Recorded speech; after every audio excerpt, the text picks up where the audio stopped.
जय गुरु जी। संगत जी, संगत जी, जब गुरु जी से हम बातें करते हैं तो हम उनको अपने दिन का पूरा बताते हैं कि आज मुझसे ये गलती हुई, आज मुझे अच्छा लगा, आज मैंने ये सोचा।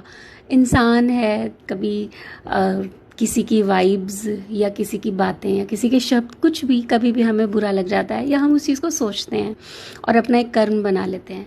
लेकिन जब गुरु जी के पास बैठ जाते हैं ना, और फिर वो एक लाइन याद आ जाती है कि हर वक्त, चाहे हम जैसे भी थे या चाहे हम जैसे भी हैं, लेकिन आज गुरु जी के हम बच्चे हैं और गुरु जी ने हमें अपनी शरण में ले रखा है, तो फिर दोबारा से मन उसी तरफ दौड़ जाता है।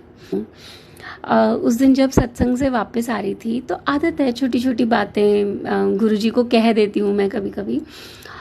लेकिन बहुतों बार वहाँ सत्संग पे गई हूँ और वो थोड़ा सा मतलब ऐसा टाइम हो जाता है, अब दिन छोटे हो गए हैं तो अंधेरा होने लग गया और बारिश भी आ रही थी।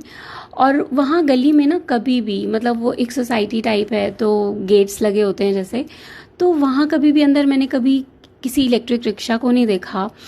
और रात का टाइम था, क्योंकि सत्संग से निकलने में देर हो गई।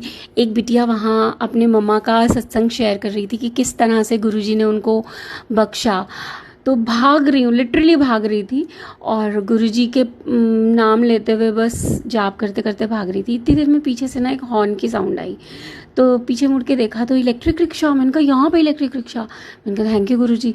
अब मैं उस भैया को रोक के बोल रही हूँ, भैया मुझे मेट्रो छोड़ दो। वो कहते नहीं नहीं मैम, वहाँ तो बहुत रश है, बहुत रश है, इतना कंजेशन हुआ है, मैं नहीं जा सकता वहाँ पे। मैंने कहा भैया प्लीज़ चल पड़ो, मुझे देर हो रही है, आप चल पड़ो, पैसे ज़्यादा ले लेना। कहते मैडम मुझे वहाँ जाना ही नहीं है, मैं अभी वहाँ से 5-7 मिनट हुए हैं वहीं से आ रहा हूँ, मैं कैसे वहीं से ही सवारी लेके आया था और मुझे नहीं जाना। और वो रिक्शा वाला ऐसे कह के आगे चला गया। थोड़ी सी आगे स्पीड ब्रेकर था तो उसकी स्पीड जैसे कम हुई तो मैं तो भाग ही रही थी।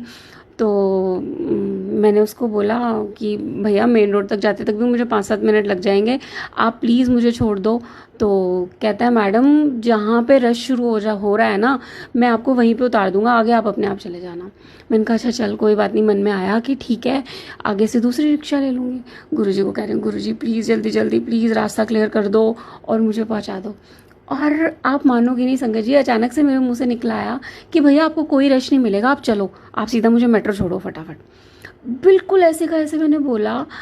लेकिन उस दिन तो अचानक से ऐसा हुआ कि वो रिक्शा वाला मुझे जब मेट्रो छोड़ के उतरा तो मैंने कहा नहीं मिला ना भैया।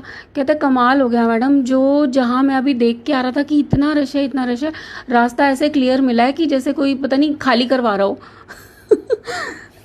तो सच में ऐसा होता है, जब हम गुरुजी के हवाले अपनी डोर छोड़ देते हैं ना, तो बस साइयां डोर हथों छड्डी ना, मैं कटती जावांगी, सतगुरु मैं तेरी पतंग। तो अनंतम शुक्राना है मेरे गुरुजी का। जय गुरुजी संगत जी।